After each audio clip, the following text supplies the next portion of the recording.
Hi there, Algebra 1, 7.6 exponential functions. Students will be able to evaluate and graph exponential functions.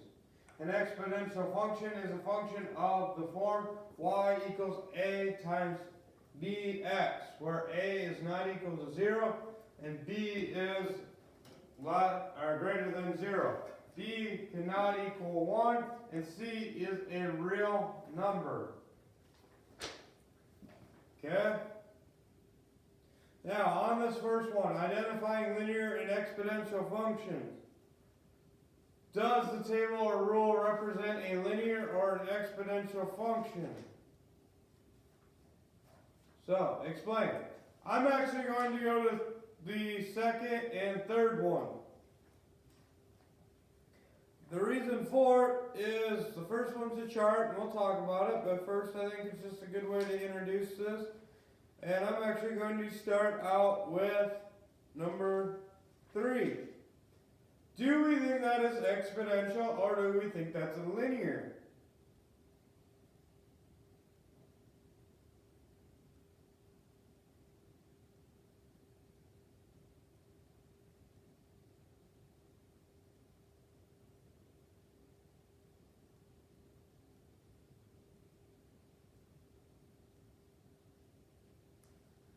Alright, so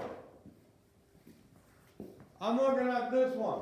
Well, I'm trying to figure out if it's linear. Now, what does linear mean? Well, base part in there that you're kind of seeing as line. Well, we've graphed lines before, right? Well, a line is in the form of mx plus b. Yeah, that kind of looks like that. If I put a 0 there, it actually looks exactly like. So this one must be a linear equation because it's in this form of y equals mx plus b. Okay, here we have y equals 3x, or 3 times 6 to the x. Huh. This one has an exponent in it, exponential. It's also in the form of y equals a times b to the x. So yes, this one would be exponential. So the reason would be because it's in that form. That one was in linear form. So now we're back to the chart. Looking at the chart. Okay, we are going to be going up on the top by ones. Okay? By one, by one, by one. Alright, here we're going up by 2. 2 and 2. Okay? Well, now we're going up by a constant rate. If you ever learned anything like x can go at a constant rate when you're exponential, and we'll see this here in a little bit when we work with some exponential, but your y is going to start, it's not going to be a constant rate, it's really going to take off. So this one's going to be linear because of that constant rate. So if you're going to explain it, you go and talk about the fact that your y is going up by a constant rate. Okay? Where exponential, you're not going to be going up by a constant rate. We're going to find out today. So, that would be what I would look for if I was doing a chart like this. Honestly, you could have wrote the equation to that one too.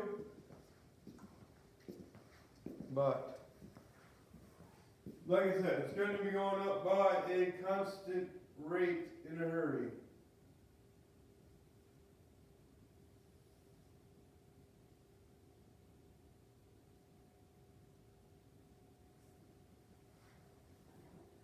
Alright, so here we have evaluating an exponential function. An initial population of 20 rabbits triples every half year. The function f of x equals 20 times 3x gives the population after x half year periods. How many rabbits will there be in 3 years? Alright, so they give us this formula. Notice, because sometime in your life you might have to create one like this. This is 20. That is is the initial rabbit population. This is going to be what it increases by.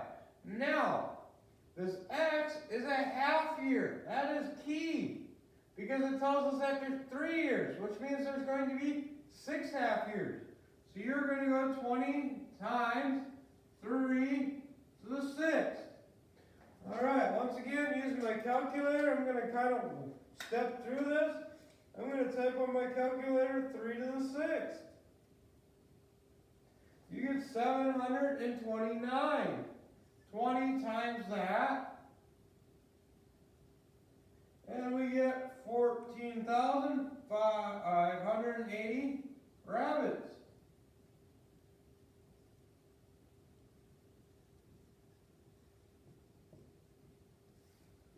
So, in 3 years. Now, obviously, this is something you'd use in real life. The only thing is, that's all increase of rabbits. That is probably not taking into consideration how many rabbits get took by predators or something happens to them or they pass away of old age. That is probably just straight up how quickly they're going up by.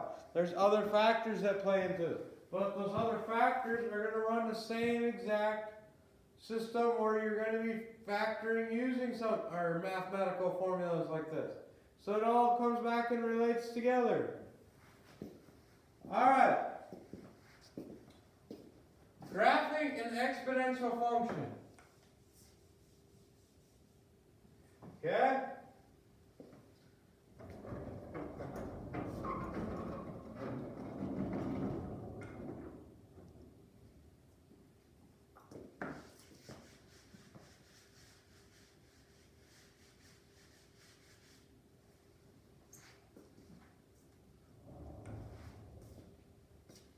So, one thing about an exponential function is it's going to go up a little bit different than a typical function would, or a typical like line would go, because that goes at a constant rate.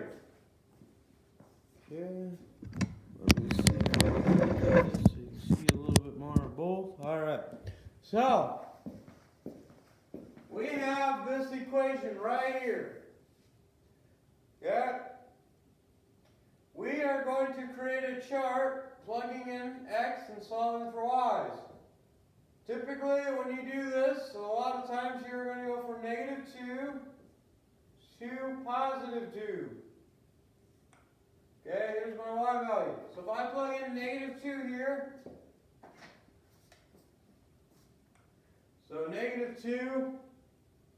So I'm going to type into my calculator 3 raised to the -2.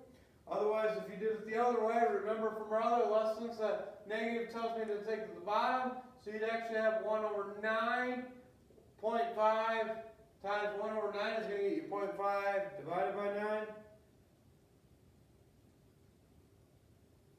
And I get 0.05.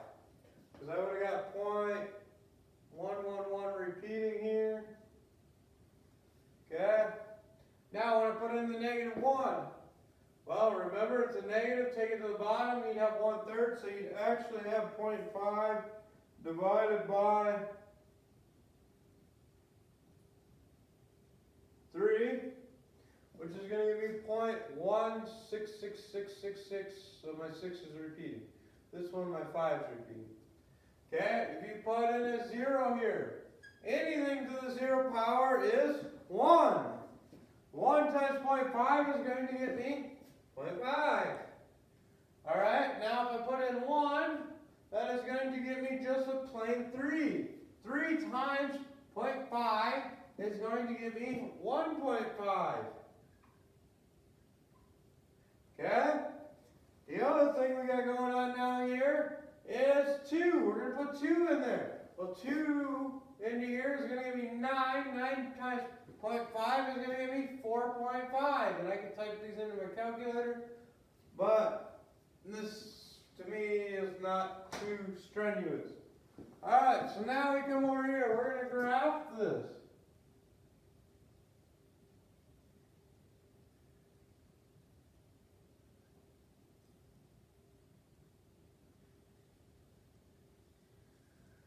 Okay, so at -2, this should be a little straighter. Alright, so at -2, we're right here. This isn't even doing it justice. This should be even farther down. It should almost be where you can't see it because it's blending in with the other line. But you got to be able to see it a little bit. Alright, the next one is going to be just a little bit higher, but honestly it's still not doing justice because it should probably be where you hardly see it. At 0, we were at 0.5, so we're right about in the middle here. Alright, at 1, we're at 1.5, so we're up to here. At 2, we're up 1, 2, 3, 4 and a half. So, your exponential growth, or whatever you're looking at here, your exponential graph would look like that. And obviously it is a growth if you are doing something to do with population or money. Okay? Now, this one should be y equals. Okay? What is the difference between this equation and that equation? Well, you might just look at it and say, hey, the only difference is a negative. So what do you think that's going to do to all my numbers? Well, I think what it's all going to do is it's going to make all my y numbers negative. So once again, I have -2, I have -1, I have 0, I have 1, I have 2. Okay? Now, if it was on this side, it'd make, or this negative, if it was with this, it'd make a lot more difference. But every time you're just going to multiply by that negative, so you're going to get a -0.5, repeating. Then you're going to get 0.16, repeating. Then you're going to get 0.5. Then you're going to get 1.5. And these are all negative, sorry. And then you're going to get -4.5. So they're all negative. So basically the same thing, only you're going to be on this side of the line. This, and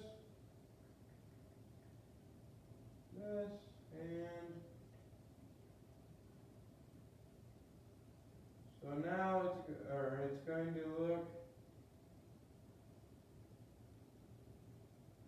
like that.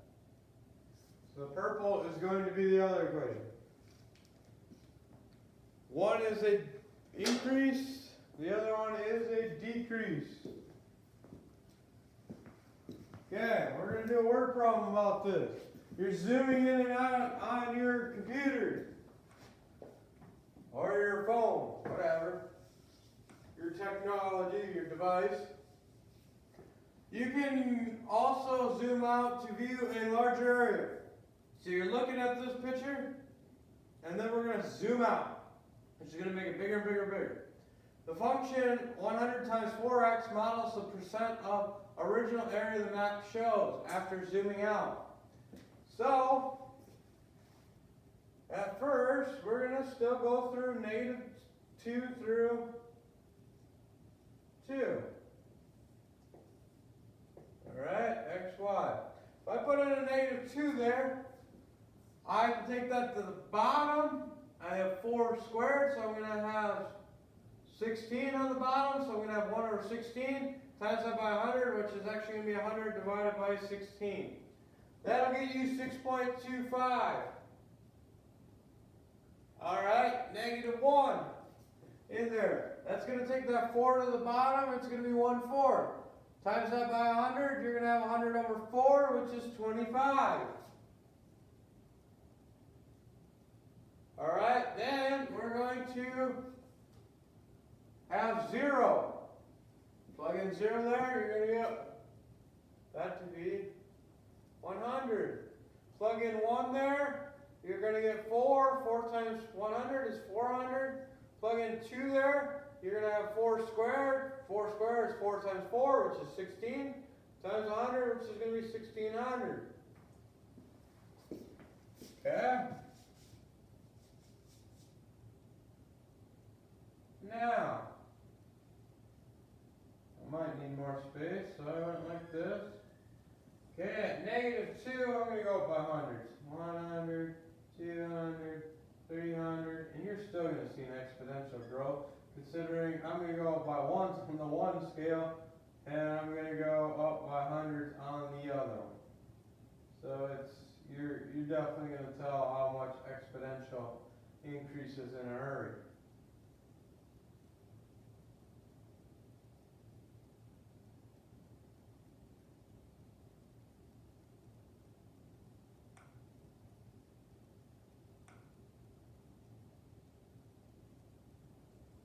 Alright, so the first one at -1 is going to be, or at -2 is going to be real small because it's only 100 or 6 out of 100 going up. The next one's going to be 25, so it's going to be about a quarter of the way up there. The next one is going to be 100, so at 0, so you're going to be right here. Alright, the one after that, you're going to be at 400, and then at 2, we're going to be all the way up here. So.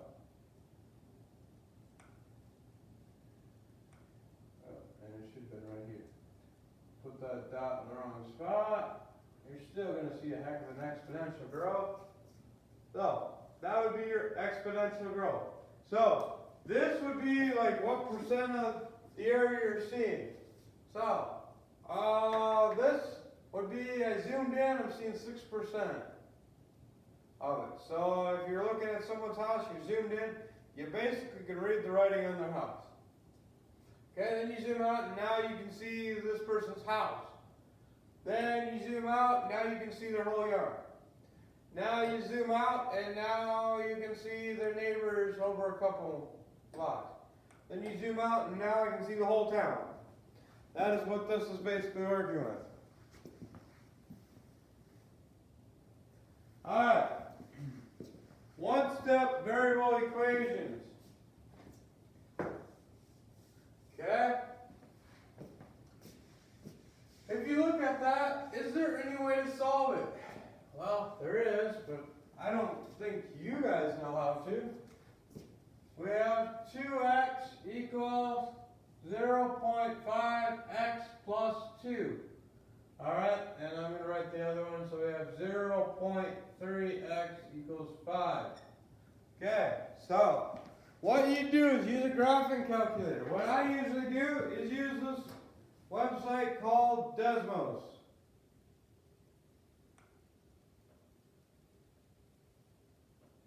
Desmos. Alright. So you have to separate these two equations, or this equation. This is f of x equals 2x, and this is g of x equals 0.5x plus 2. Okay? So that just tells me in this deal I have to put in two equations. So I have one equation that's going to be 2 raised to the x. There's my line. Alright, now on the other one here, whatever. So we'll scroll this way so we can see as much as we can. Alright, I can always zoom out, but just trying to make it darker. Now I'm going to put the second one in. So the 0.5 x plus 2. Okay. We have a point here and a point here that they cross. Interesting concept. Okay. In that equation, the top one there, what variable is in there? I have to solve that, so I have to solve for the variable that's in there, right? Which is the x. And there can be one solution, there can be many solutions. But in this equation, there's going to be two, because there's two spots they cross. You are going to take the x value where they cross, because of the fact that is what it represents. Okay? So on this one, there just happen to be two of them, and we have an x value, so we're trying to solve for x. So this is the two values of x in this one. So this one does have two values. The next one is 0.3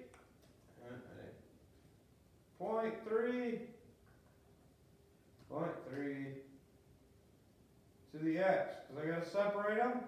So that's my one equation. My other one, I'm actually going to have y equals 5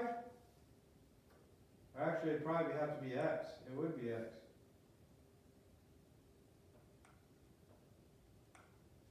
Okay, so we gotta scroll over here. Probably should zoom in. Okay, we need this point right there. So our X happens to be 5 in this case. And that would be your answer for this one. Would be this 5. Okay? Because it is your X value.